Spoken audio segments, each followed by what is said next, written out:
Night falls over the border wall of the Holy Leventilia Empire, and we see an army of knights chase down a hooded figure. Even though it is just a young boy, the knights name him a demon who must be destroyed, and if he surrenders, the Pope of Seven Elements might forgive him. This boy is a runaway from the Hale family, and his black eyes and black hair makes him cursed. The knights charge at the boy, but he summons a flying monster from his mysterious grimoire and takes off. He declares that he is no longer part of the Hale family. He is simply Tsuguna. 2 months later, and we see an elf by the name of Sylvia Renril picking herbs in the Caligula forest, or at least she would, if her master knew where those herbs were when she told her to find them. As she picks herbs, Sylvia senses from across the stream a fierce battle between a wild saber-toothed bear and Tsuguna, who has summoned a loyal dire wolf named Riru. The saber-toothed bear is adequate practice for the new summon, and with a strong chant, the boy executes the monster. Sylvia is shocked to see this wild boy wield demon beasts like it's second nature. Oh, she was a bit forward, wasn't she? Sylvia introduces herself as harmless, and Tsuguna introduces himself to the floor. The fight took quite a lot out of him, and he passes out right then and there. In a flashback, we see a bit of Tsuguna's troublesome backstory. The Hale family had disowned the boy, for his hair and eyes bear the color of black, the color of evil. A knightly, fair-colored young man looks down on the cursed boy, cursing his ability to summon those damned demon beasts, and deems Tsuguna no longer fit to be his younger brother. Their mother, blighted by Tsuguna's mere existence, has driven herself mad. He shows no sympathy. In fact, he declares that he will discard the name of Hale himself, an act that is considered treason. Back in the present day, Sylvia escorts the young lad to her master's home, even though Tsuguna doesn't appreciate the help or where Sylvia's hands are touching either. But Sylvia shows only concern, as children do not belong in such a dangerous forest. She tells him that his wolf companion has told her much of his backstory, but promises not to prod any further. The wolf senses no danger from the elf or her home, but he somehow doesn't catch Sylvia's master, Liliane Kirstval, walking around with her naked bombshell of a body, as Tsuguna suffocates in Sylvia's motherly bosom as she protects him from the lewd imagery. We are taken to a time that is less fun and parental-like. Tsuguna's father brandishes a sword at his defeated son. If he is truly his son and worthy of the family name Seiki, he says, then he should take arms against him. This turns out to be yet another nightmare, and despite having fallen asleep in Sylvia's arms, these nightmares haven't gotten any better. Tsuguna reminds Sylvia of her own younger sister, a little stubborn, a little full of herself, but she had always calmed down in his sister's embrace. Tsuguna isn't able to beat the adorable little brother allegations. The household comes together at the breakfast table. Sylvia, the wolf, Tsuguna, and Liliane, who is finally dressed for the occasion. It's time to dig in, but Tsuguna's heart is not quite in it. It is not the food. The food is great even. It's just, well, this is the first time that he has ever had a meal with someone who wasn't trying to kill him. It's the first time he's actually felt safe in his life. Liliane notices from the badge on his clothes that Tsuguna is from the Hale family, a line of nobles who serve the royal family of Leventilia and are strongly devoted to the Church of Seven Elements. The church believes in a unique doctrine, wherein the colors of red, orange, yellow, green, blue, indigo, and purple are all based on the commandment of the seven gods. Then there's the forbidden color, black, which represents the devil that will bring ruin to the world. Any family that bears children with black hair or eyes will be ostracized as an evil clan by the royal family. Tsuguna's lucky to be born, but the same can't be said for his childhood. The Hale family locked him up in the basement, fed him only garbage, gave him only raggedy clothes, and bathed him only in trash. His brother treated him more like target practice than an actual person. Such a heartrending story can only bring Sylvia to tears. One day, Tsuguna managed to find something from the library in the basement, the Dark Book, which became his weapon of choice against his abusive family. When she hears the name of that book and recalls Tsuguna's magic against the saber-toothed bear, Sylvia puts 2 and 2 together and realizes that the boy must have been using supreme magic. Tsuguna has never heard such a thing, and to Sylvia and Lilia's shock, he reveals the truth of his magic, which allows the boy to summon demon beasts. Tsuguna is not a native of this world, as expected of the hero of an isekai. He was once a high school boy who skipped class to take a crack at a new RPG when a car crashed into his room. When he awoke in the afterlife, he thought it wasn't the most expected or dignified death for a teenager. It was just his luck that God happened to agree. To make up for his clerical error, God gave the child a few cheats for his next life. The inspection eyes of another world, which allows him to appraise anyone's strength. inventory, which allows him to store anything, and the most powerful cheat of all, creation summoning magic, which allows Tsuguna to create and summon powerful demon beasts. If only God had sent him to a more understanding family. Unfortunately, the black hair and eyes of a Japanese child had branded Tsuguna cursed by the Heil family, and well, you know the rest. His fate turned when he used his summoning magic to destroy the Heil family. Thankfully, Tsuguna finds a real family in Sylvia and Lilia. They taught him everything they knew about alchemy, chemistry, herbal medicine, using magic to cook and clean, and so on. His skill with summoning magic had also improved. 5 years later, the traitorous cursed son of the Hale family became 12 years old enough to become an adventurer. Aiming to eventually pay back Sylvia and Lilia for their kindness, Tsuguna departs to the town of Riavel. Although they are sad to see him go, especially Sylvia, they acknowledge how much Tsuguna has grown since they first met him. With a cleaner haircut, a drippier outfit, and the resolve to make a new name for himself, Tsuguna departs, promising to return in a month to share with his family a whole bunch of new stories. Sometime later, Tsuguna arrives in Riavel, a bustling metropolis with marketplaces, beastmen, and a host of adventurers from the local guild. Tsuguna then enters the Adventurers Guild, which is just as rowdy inside as the city is outside. Tsuguna meets a friendly receptionist by the name of Yutis, who gives him a briefer on all he needs to know about being an adventurer. The receptionist is quite impressed by the young man's confidence, which Tsuguna credits to the two who trained and raised him for the past 5 years. Yutis lets Tsuguna know that before he properly becomes an adventurer, he has to take a test meant to weed out less capable heroes. She knows he's more than capable, but it's the proper procedure after all. After signing up for the test, Tsuguna comes across a troubling scene in the guild. It seems some pervert adventurers are harassing a young snow fox girl. She doesn't fight back, but stays strong with a stern but determined look. Even a child can see how unsightly these grown-ass men are. Thankfully for her, our hero steps in to ease the tensions. It wouldn't be an isekai if there weren't arrogant heroes who need to be put in their place. They start to size Tsuguna up.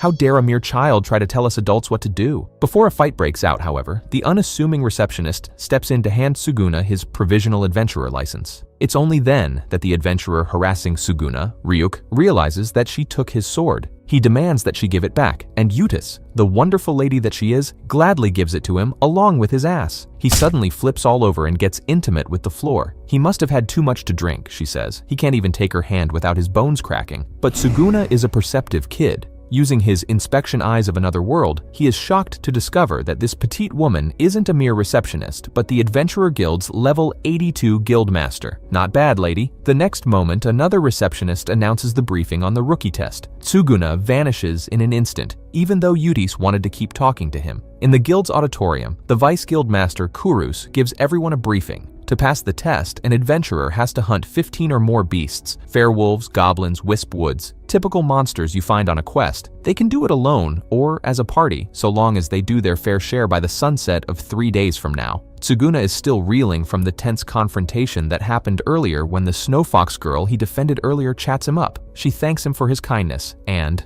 inspired by his bravery, asks if he wants to team up for the test. Tsuguna fancies himself a lone wolf, but you just can't deny the advances of a fox girl. She is Sawala Leamington, by the way, and whether Tsuguna likes it or not, she's his new party member. The adventurers then gather outside of the forests of Riavel. Kurus readies the signal, and the hunt is on. Before Sawala can react, Tsuguna is already testing his blade on a few goblins, and with his skill, a thrust of 1,000 destructions, he hits them all, even the beasts hiding in the bushes. Sawala pulls her weight and strings up some fair wolves with heavenly bind for Tsuguna to take down next. While she seems timid at first, Sawala proves she and Tsuguna make a pretty good team. They should be able to catch all 30 beasts before sunset. Cut to sunset and Sawala is already out of it. Tsuguna, however, is no worse for wear. Even though they only need to defeat 3 more beasts, Tsuguna decides they both need a break right now. With his inventory skill, Tsuguna's got an entire kitchen of cooking appliances and ingredients in the palm of his hand and whips up a tasty steak dish for the fox girl.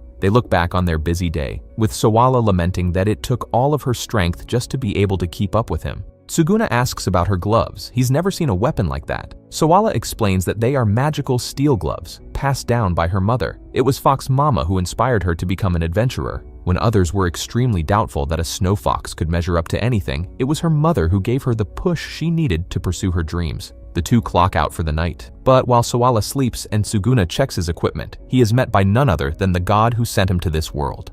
The two hit it off like old friends. God sees that Tsuguna's putting his creation summoning magic to good use. Unfortunately for the black-haired boy, that book of his is what he wanted to warn him about. It turns out it's not the only book of its kind. There are several dark books in the world, each with enough power to destroy a nation, and the Church of Seven Elements are trying to collect them. God warns him that he should prepare to battle church members who want to take his power from him. Tsuguna wants to know what he should do, but God tells him to wait until their next meeting. For now, Tsuguna's only job is to not get killed. He is his favorite child after all. Suddenly, Tsuguna is snapped out of his funk by Sawala, who is freaking out because all she saw was him muttering to himself. They then hear a noise. It sounds like bells ringing? Tsuguna thinks that it's the church and tells Sawala to turn back to the guild. But Sawala refuses. Someone may be in trouble, and she didn't become an adventurer just to ignore others in need. These are her guild members too, after all. Despite Tsuguna's protest, she rushes ahead into the unknown. Tsuguna's good nature gets the better of him, and he follows her as well. Tsuguna chases after Sawala, but her sense of justice is as swift as her speed, and he can't catch up. Damn, I guess it can't be helped. He pulls out his grimoire from the latch in his arm. Sawala makes it to where the bells were ringing, and what does she see? She witnesses a party of adventurers, the same punks who harassed her at the guild, being attacked by a chimera of unholy and unidentifiable components. Oh well, that's karma for you. Time to go home. Well, no. The compassionate Sawala is shocked and horrified, and before the chimera can strike, Sawala summons her heavenly bind and ties the chimera to a nearby tree. Sadly, this is nowhere near enough to stop its advance. Just as it breaks out and retaliates, the chimera is countered by Riru. Tsuguna arrives and tells Sawala that so long as she tells no one about what's happening, he'll forgive her reckless abandon. Tsuguna then calls 3 more companions from his dark book. Furanmeru analyzes the chimera's attributes. Kokuyu provides the party with high ground vision, and Sakazuki and the familiar Riru fight on the front lines. Tsuguna tells Sawala to protect the adventurers. Furan determines that the monster is a level 37 class C plus fusion monster. Armed with this knowledge and also his giant weapon, Saku hits the chimera with a freezing blizzard, promising to turn this monster into a meal. Kokuyu then warns Saku about an attack, which the demon boy swiftly dodges. Tsuguna calls on Riru to attack the monster's blind spot with a silver spear, blowing it away. With the monster on its last legs, Tsuguna offers some profound parting words as he lands a blooming blade dance, reducing the chimera almost entirely to ash. After a battle well fought, Furan points Tsuguna to the only thing left of the monster, the chimera's core. This could be valuable in finding out wherever it came from, but first they need to assist the injured adventurers. Oh, but before they do that, Tsuguna and his companions feel the need to tell the adventurers that if anyone asks, the chimera was already dead and they helped. The adventurers accept this without a fight, so Tsuguna depleted all of his magic and stamina, and all he got was an incomplete chimera core and a broken sword. Great. Sawala, able to see the bright side in everything, cheers him up. After all, she likes being his companion. When the party returns to the guild, it looks like a field hospital. The adventurers Tsuguna and Sawala saved weren't the only victims of the chimera. Tsuguna goes to see Kurus and tell him what happened. The deputy is surprised to hear that the newbie party is the one that took the monster down, but the boy gives him the incomplete core as total proof. Moreover, with their efforts, Tsuguna and Sawala passed the examination. The adventurers they saved give their gratitude and apologize for treating Sawala so poorly earlier. The rest of the guild gives the two an official salutation as they formally become members of the Adventurers Guild. News travels quickly to the Grand Cathedral of the Seven in Levantilia. The chimera was in reality an experiment of the church sent to attack the city and its beastmen. Not only did they not expect the adventurers to take it down, but they are flabbergasted to learn it was the work of that cursed Hail child. The Crimson Caption, the Royal Guard of Levantilia, is outraged that the boy is still alive. Some members believe it is only a rumor, while others are concerned about the consequences of barging into a neighboring country to kill one child. One of them suggests sending someone to Riavel to investigate, and the Violet Alchemist volunteers. Pope Iris grants the Holy Guards her blessing, promising that both the cursed child and those beastmen will be purged by the Holy Light, and the Church will cleanse the world into unity. The Adventurers Guild investigates the site of the chimera, speculating on where it came from and how two kids managed to take it down. It is then that Ryuk finds something among the battlefield that shakes him to his very core. Back in Riavel, Tsuguna plans to stay at the Konohatsuki Inn. A room for 10 days cost him and his partner 3 silver coins and 6 half-silver coins. Wait, partner? Like a lost puppy, Sawala followed him to the inn. It seemed like he just can't get rid of her. However, the Riavel Traditional Embroider Mask Festival is coming soon, so single rooms cost a lot more, and Tsuguna happens to be a little low on gold. So, moreover, the receptionist and Sawala hit it off. adding to Tsuguna's misery. And just when things couldn't get more complicated, Yutis happens to stop by because she needs Tsuguna for something really serious. Yutis discusses the Chimera incident. At first, Tsuguna tries to downplay his own role in it as pure dumb luck and recklessness, but Yutis tells him that what they discovered is far too important to dismiss. Chimeras are artificial lives based on evolution, growing by eating and feeding on other creatures, a mere theory in alchemy, and something that definitely isn't supposed to be roaming around a random forest. He has Furan, who specializes in researching monsters, further analyze the Chimera core. They could confirm that the material of the Chimera core is made from beastmen and demons, and that the Chimera was put in a state of extreme pain to drive its hunting instinct. The Chimera was the work of a dangerous genius, and Tsuguna believes that the guild needs to strengthen its defenses in case another Chimera pops up.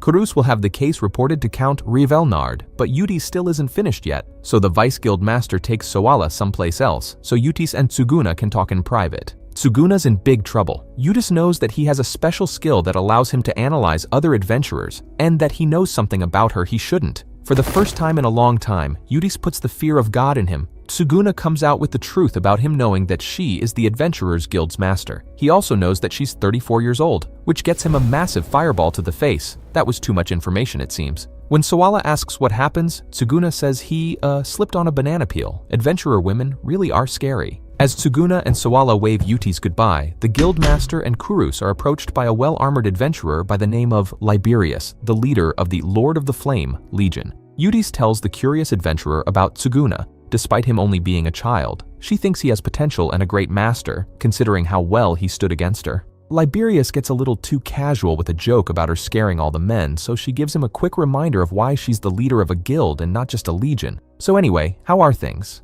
Liberius and his crew had also investigated the Chimera's site, and he can definitely agree that Tsuguna is quite the powerhouse for taking it down. Maybe he'll even invite him to his legion. In addition to that, he shows Yutis the strange goat herd bell he found at the site. These bells could only be made from Solda village, just north of the Caligula forest. Curiously enough, the same village was where a large number of beastmen disappeared a couple of weeks back. They couldn't find any solid evidence for where they went, and it's only thanks to Ryuk and him being from the village that they were able to connect the bell back to Solda. Could the Chimera and the disappearance of the beastmen be connected? Kurus points out that Tsuguna stated the Chimera came from a fusion of a wolf and a mountain goat, which wouldn't immediately implicate the missing villagers. Still, all three of them agreed to keep a close eye on Tsuguna and continue investigating this case. Yutis is more worried though. The peaceful atmosphere of the city might not last under all this dread and danger. We then cut to an unknown place. The Violet Alchemist sacrifices a beastman to yet another Chimera, who devours the poor victim and absorbs their energy. Looks like we know what the Chimeras are made of now, and what for.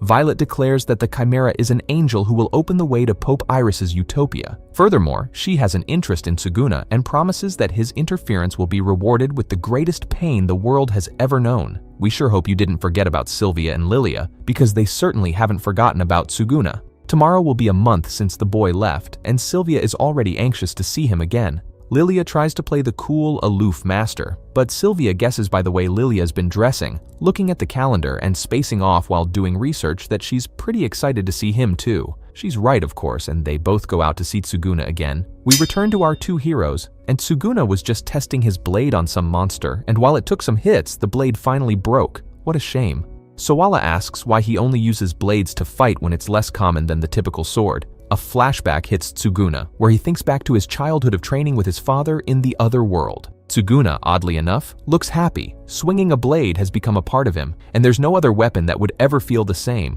What does she even care anyway? Wasn't Sawala supposed to be collecting the items they need for their quest? After a very productive day, the kids have everything they need. When Tsuguna compliments her archery skills, he notices that Sawala has a dour demeanor. While she has grown fond of Tsuguna's other companions, she is scared of that black book as it seems to turn him into an entirely different and scary person. But Tsuguna assures her that he's still the same cursed traitorous boy he always is, cheering her up. More importantly, it's time to get some dinner and maybe see a blacksmith for his sword. We have a flashback about a certain adventurer we're going to come and love. Ryuk, as a young man, is gifted a dragon's shield by his son. With the dragon's shield, no matter where you go, you'll have a dragon's protection. That's a pretty good sales pitch. Ryuk's dear wife gives them both a warm smile while Ryuk laughs with his son. Suddenly, we are in the present day. The household is not as clean or happy. Ryuk's son wakes him up and tells him to get a job. While he was drinking himself into a coma, Ryuk's wife went missing and he promised to find her.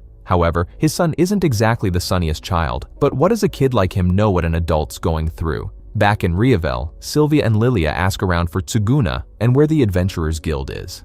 They then ask a woman in knightly armor. The knight tells them all about Tsuguna's accomplishments in the guild, including him teaming up with a wolf girl and becoming a rising greenhorn. He took a quest and left immediately, so they just missed him. She asks what their relationship is to him, and they tell her that they are his masters. How interesting. Sylvia and Lilia then depart for the guild. However, Lilia had noticed something wrong. From the smell of phosphoric acid and ammonia and a burn mark on her face, that knight was a fellow alchemist despite appearances. Sylvia tears into her master for prying into people's privacy. But while Lilia lets go of the subject, she couldn't help but also notice the unusually thick smell of blood on that alchemist. Tsuguna and Suala, returning from their quest, visit a blacksmith shop. They get some bad news. There's no way anyone can fix his blade. Moreover, that's the third blacksmith in town who told them the same thing.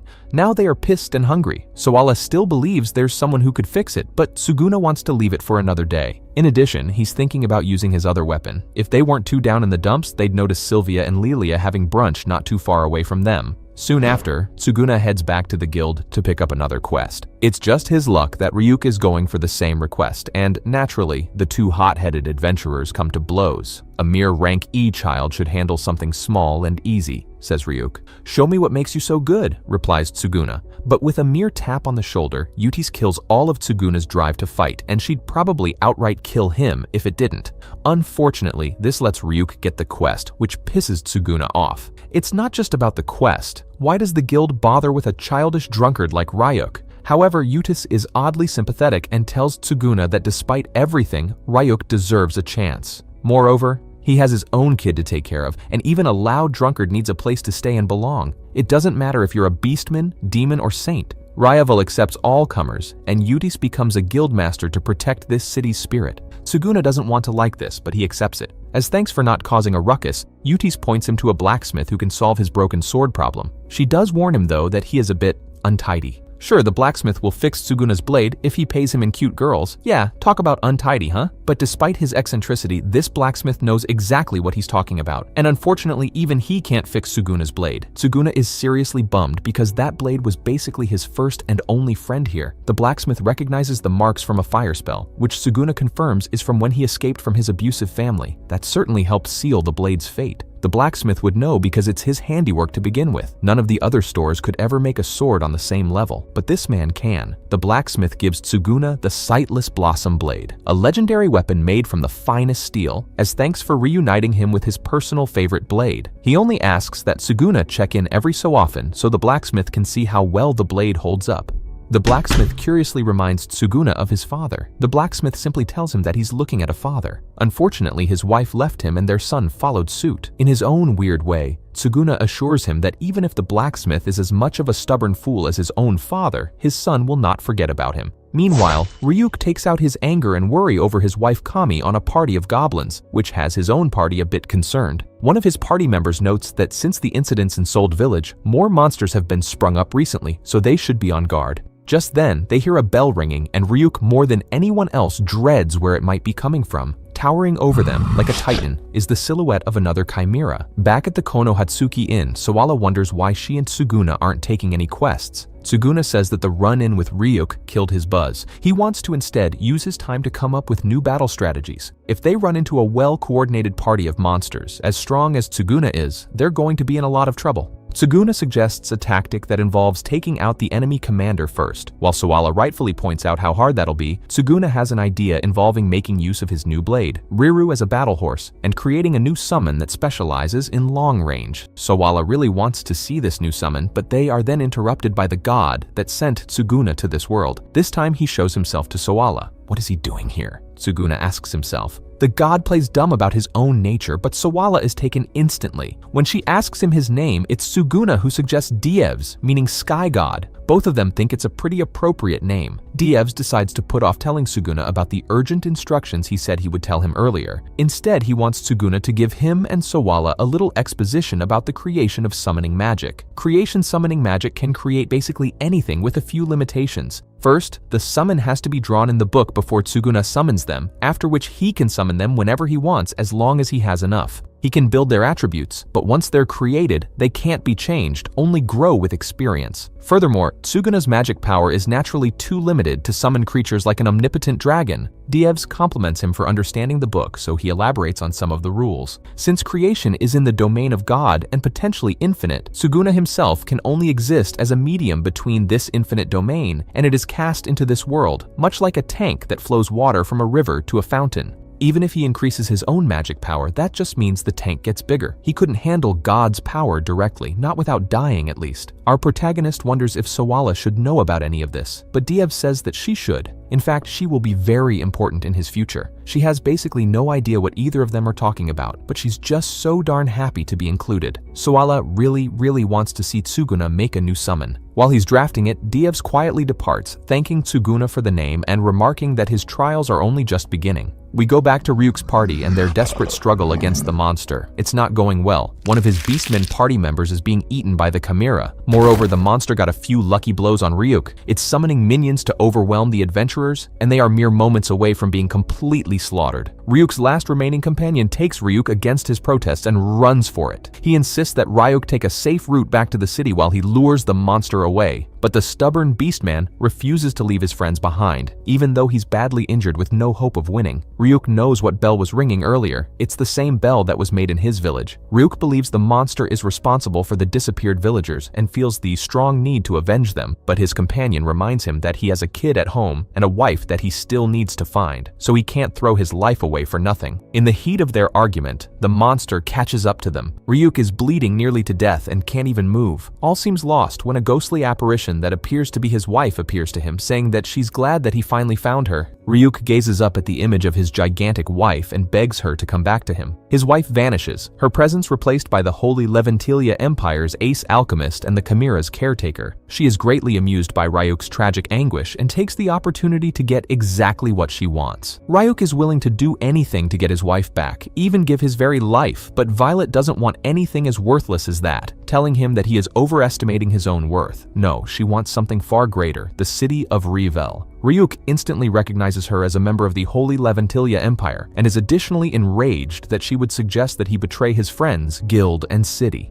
It's not just his wife that's been lost because of Violet, but countless villagers as well. Violet appeals to his desperation and makes a deal with him. She will ensure the protection of his family and allow them a safe defection to Leventilia in exchange for Revel. She breaks his resolve further by mentioning that the city doesn't care much for him, so why should he care about the city? It's his son who needs his mother. The rest can go rot. At his wit's end, Ryuk begrudgingly takes Violet's offer and he swears to give the city to Violet. Back at the inn, Tsuguna has finished drawing a new summon and shows off the creation process of the grimoire. Sawala is super impressed and wants to see the new summon in action, but this process alone takes a lot out of him. How about they go get some dinner instead? When they make it to the inn's lobby, they are surprised to see Sylvia and Lilia. The four get dinner and grab a setwell. Lilia and Sawala grab seats. Sylvia grabs Tsuguna and refuses to ever let go again. Big sisters, am I right? He introduces the two to Sawala. First he says they are merely his masters, but then he realizes that they are more like family. Sawala recognizes Lilia as the Lavender Magician, and she is completely starstruck. Lilia is one of the most powerful and well-known alchemists in recent history, responsible for advancing the field of magical beasts and alchemical experiments. Next to her mother, Lilia is Sawala's idol. She is flat out offended that Tsuguna lived for years under Lilian's tutelage and never knew about this. Lilia is flattered by all the praise, but asks that she calm herself down a bit. Oh, one last thing. Tsuguna is surprised that Sylvia and Lilia just happened to find them at this inn, and Lilia tells him that they were told to come here by a mysterious boy, which our protagonist immediately pins as Dievs. Suddenly an adventurer bursts in with an emergency from the Adventurers Guild. All adventurers are to assemble at the guild hall as they have reported another chimera attack along with several casualties. When Tsuguna and his friends take the call to adventure, they find Rook near death and carried on a stretcher. He then suggests that they should hurry to the guild immediately. The guild is packed with adventurers, all of them talking about the new reports. Kurus lays down the case. This new chimera is one entirely different from the last one seen in the forest, and since their findings, they've lost 12 people to the rapidly approaching threat. This chimera is far larger than any tree in the area, armed with whip-like tentacles that can pierce armor, and its own skin is as tough as armor, protecting its vitals. It creates smaller copies as backup, with their number growing as the guild waits for their oncoming destruction. Liberius backs up Carus's reports and says that all of his men were wiped out trying to fight the chimera, and it'll take every adventurer and a tight strategy to take it down. Their report is interrupted by Violet, who has infiltrated the guild as its new adventurer. Out of nowhere, she proposes an incredibly controversial plan: remove all of the beastmen from the city. When he questions who this strange woman is, Eudice tells him that she applied to the guild shortly after he did, but she was nowhere near as talkative or expressive as she is now, so she is suspicious. Liberius is naturally and immediately furious with Violet's suggestion, but Violet defends herself by explaining that because the only survivors of the chimera were humans and the beastmen have disappeared without a trace, the only logical conclusion is that the chimera somehow absorbs and fuses with beastmen, and thus their presence in the battle will be an active liability. The guild explodes in confusion and outrage, but Carus can't help but support Violet's testimony. His reports had survivors claim that the chimera actively ignores non-hostile humans, but immediately became hostile to the mere presence of beastmen and try to eat them. He didn't want this to become public knowledge until he was able to confirm the validity of these reports, and he does not appreciate Violet forcing his hand or her suggestion to expel all of the beastmen. Moreover, Violet drops another bomb suggesting that the beastmen absorbed by the chimera are still alive, that their personalities imprinted on the beast, and that these souls imprint themselves on other beastmen and cause them to go insane. They are not only the chimera's targets, but will succumb to its madness and even attack the other adventurers in its defense. Eudice has had enough and is ready to throw down with this smartass upstart, but Tsuguna asks her to calm down. Her underwear is showing. Liberius cuts to the chase and calls Violet both a liar and a coward, saying that none of his beastmen in the Lord of the Flame would ever betray and attack their fellow comrades. However, Violet keeps pushing her case, alleging to have found the weapon of a Lord of the Flame member lodged in the back of a human survivor. Liberius refuses to believe her, which is when an injured Ryuk finally arrives. He comes up with a fascinating tale about how a comrade driven with confusion and fear had stabbed him in the back while fighting the chimera. He supports Violet's proposal, to the even greater outrage of the guild. Liberius is just about ready to lose it, saying it's sacrilege for a Lord of the Flame to insult a dead comrade. Violet can't help but be amused, her secret plan working flawlessly. As Ryuk leaves the scene, he is confronted by Tsuguna and Sawala. The boy asks if Ryuk is really sure that he would want the beastmen gone, since it also means that he and his son wouldn't be able to stay in Ryaval either. In an uncharacteristic show of weakness, Ryuk can only say that he is only doing what needs to be done, and doubles down on his position to Tsuguna and Sawala's concern. Tsuguna thinks to himself that the new adventurer is stirring up tension and anxiety in the other adventurers. He stops Eudice from causing even more of a mess and opts to calm everyone down himself. Sylvia and Lilia remark on how much Tsuguna has grown. Unfortunately, no one can hear him over all of the arguing, yelling, and threats of violence, and he can't get a word in edgewise. Thankfully, Lilia is here to save the day. She casts a spell to wash away the anger. Literally, it's a rain spell. Eudice finally recognizes the Lavender Magician and calms down herself. Lilia is not good with speeches or public attention, so she hands the mic to Tsuguna, who she points out is her pupil and has something important to say. Tsuguna begins his speech by pointing out that the chimera is an artificial life form and thus was designed by someone. The fact that it is hostile to beastmen but not humans is part of its design, so exiling the beastmen could be exactly what its creator wants. He appeals to everyone's sense of duty as adventurers. They're not soldiers or public servants, they are adventurers. They act on their pride and their own sense of justice, and what is more just than protecting this city and everyone in it? Ryaval accepted people of all kinds, including beastmen like Sawala and devil children like Tsuguna himself. They need to work as a community and unite their forces, and with that, they can take on any monster, even a chimera. The guild is roused by Tsuguna's righteous speech, with each and every one of them, human and beastman alike, dedicating their hearts to the city. They'll start by formulating a great plan to ambush the chimera. Sylvia and Lilia also propose to help defend Ryaval, and the guild is also glad to have the assistance of the Lavender Magician. Carus thanks Tsuguna for his help, and everyone is ready to fight with the exception of Violet, seething and sulking in the corner, her plan hitting a major road bump. Sometime later, Ferran is scoping out the land for the Chimera. She's located its position and relays key information. The main Chimera is the Chimera Lord and its minions Chimera Knights, and she recommends avoiding close combat and instead attacking it long range and with magic, though the Chimera intended to make things difficult by remaining in the forest and using the trees as cover. Karus plans on intercepting them at the bottleneck of Lone Wolf Rock. Furthermore, he creates a tactic where they take a vantage point with a good view and create a defensive line, with Lilia and archers firing from the west. Liberius thinks it's all a pain and just wants to burn down the forest and the Chimera Lord with it. Sylvia, for very elfish reasons, absolutely refuses to go with such a plan, so they're sticking to Karus's strategy. The guild will strike the main body when they've taken down the Chimera Knights and thin out their defenses. For their part in defeating the first Chimera, Tsuguna and his party are the trump card of the plan. They will concentrate all of their power on destroying the Chimera Lord. Lilia says that Riavel's magic association provided them with equipment, so they're ready to begin the assault. Tsuguna is still concerned about all the possible unknowns, but they'll just have to take their chances. With a signal from the guild's scouts meaning that the Chimera Lord has been successfully lured out, the guild mobilizes for what could be the greatest fight in their lives. The adventurers begin their assault on the Chimera Knights. They surround a few Chimera Knights and beat the ever-loving hell out of them.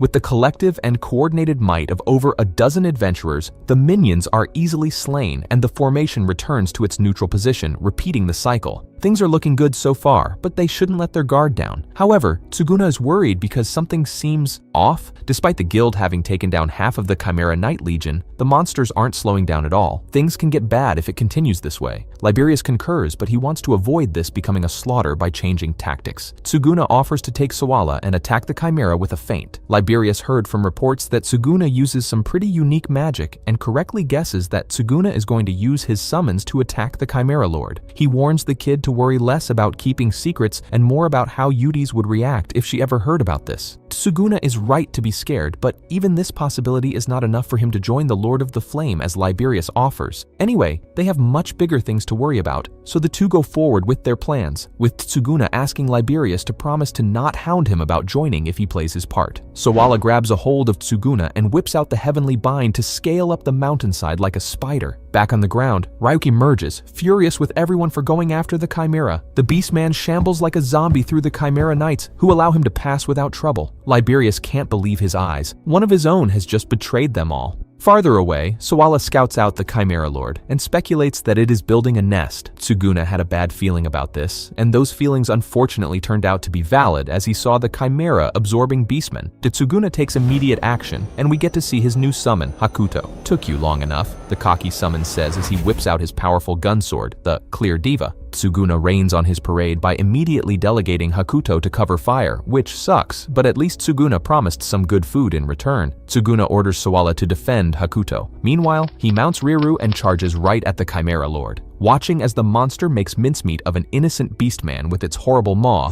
the furious Tsuguna slashes the monster's mouth open, and Hakuto backs him up with a clean headshot. He and Sawala grab their things and take their fight to a better position. The Chimera Lord survived their well-timed coordination, but its movements are now much slower. Tsuguna prepares to end this fight in the next blow when he and Riru are attacked by reinforcements in the form of more Chimera Knights. He expected something like this, but not this early and not with so many monsters. Even if they came from the front lines, this is still too much. He turns to see that the Chimera Lord is growing a whole nest of Chimera Knight larvae right on its back, and now the battle has become much harder. Hakuto is laying down cover fire, but it can only hold the Chimera Knights back by so much. The larvae are multiplying by the same amount he takes down, so their numbers never deplete. Sawala suggests taking down the main body, which Hakuto can do with his magic bullets, but they would need to get closer as while the bullets have greater power, they also have shorter range. Sawala darts ahead to Hakuto's surprise, but like it or not, the dire situation is getting him fired up.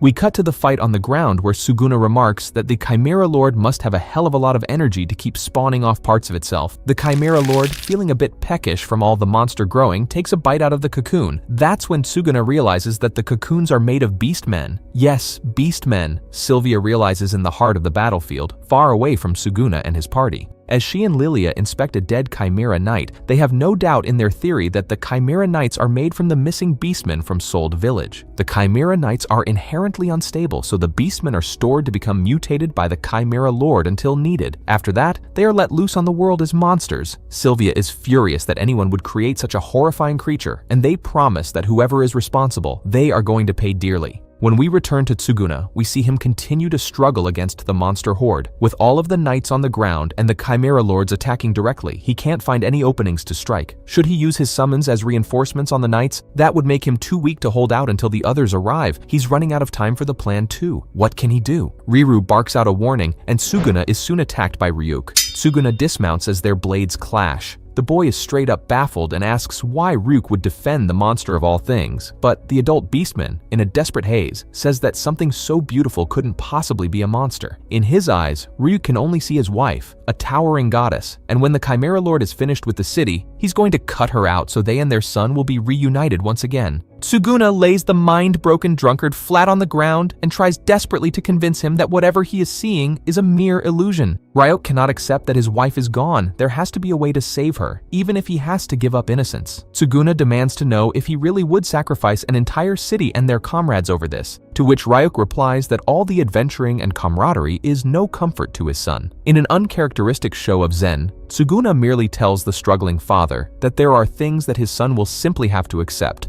and that running from the truth will only make things and their relationship worse. Tsuguna readies his blade and declares he will cut down the Chimera and force Ryuk and his son to see reality. Tsuguna charges at the Chimera, deftly dodging a Chimera Knight to his side. The Chimera then lunges at Tsuguna, forcing him to mount Riru to avoid it. He yells at Ryuk to run, but the man is stuck in a trance. He sees his wife telling him that it's okay to give up, that he can rest now, and they will be reborn together if he just gives in. The monster begins to absorb Ryuk, making a strange and arcane chant. Just before he is gone forever, it's Sawala and Hakuto with the save, and with the latter's magic missile, the Chimera takes a hit right in the face, to Ryuk's complete shock and horror. Liberius notices that the Chimera Knights stopped advancing. Tsuguna must have done his part, and now the guild can move forward with the next phase. He tells the others to give Lilia the signal to attack. Karus arrives with disturbing news. They're unable to find the newly recruited knight. They had someone monitoring her actions to get a lead on her, but they lost track, and now she can be anywhere. Liberius expected as much. Karus suggests that she may have been from Leventilia, and that they may be involved in this whole mess. Liberius recalls rumors about the church and the royal family, but he is skeptical of them trying to expand territory when it would break the peace between the three nations. Regardless of intent, when he sees that knight again, he will definitely capture her. Karus states that he and Eudice will continue investigating. A mage reports that Lilia got the signal, so now the guild forms a battalion and charges right ahead for a raid. Back to our protagonist, and the Chimera Lord is reeling from Hakuto's bullet.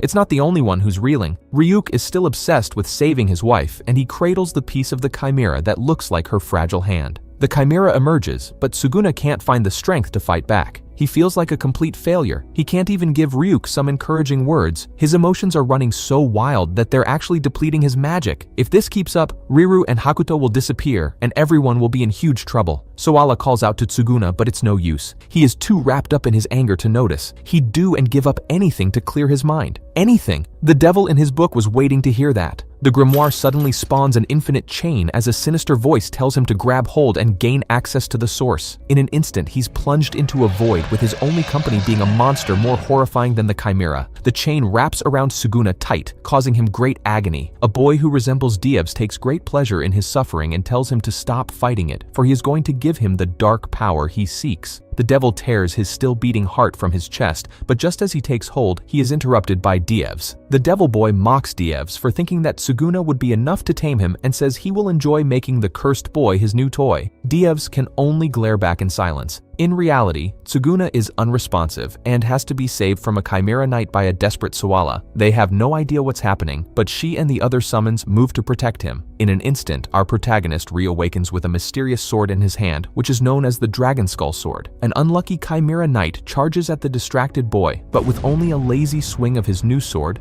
Tsuguna completely annihilates the monster, to everyone's shock. He understands only one thing at the moment. This is the deadly sin summoning of wrath. He asks the devil boy who granted him this power if he wants him to enact his sins with the sacrilegious sword. With only a gesture for confirmation, the greatly empowered Tsuguna strides towards the chimera against the cries of his allies. Leaping high into the air and shrouded in both darkness and ill intent, he cleaves down on the chimera lord, reducing it to pieces. With another swing, he reduces those pieces into smears of blood. Sylvia and Lilia arrive to help, and in witnessing this carnage, they want to recognize the person in the eye of the storm as their dear Tsuguna. But if that is him, they know that something is very, very wrong. Surprisingly, he does not leave his carnage to just the chimera and begins cutting down the beastmen cocoons as well. Sawala thinks this is going too far since the villagers could still be saved. But Riru warns her that his master is no longer himself. Our protagonist then strikes his blade into the ground and lets out a spell, Dragon Pillar, Frozen Bomb, that releases a torrent that tears apart the nearby Chimera Knights. Sawala is intensely worried that nothing will get through to the boy. In a moment of reprieve, he realizes that the dragon skull sword is feeding on his emotions to greatly increase his power, clearing his mind of anything but the absolute annihilation of his enemy.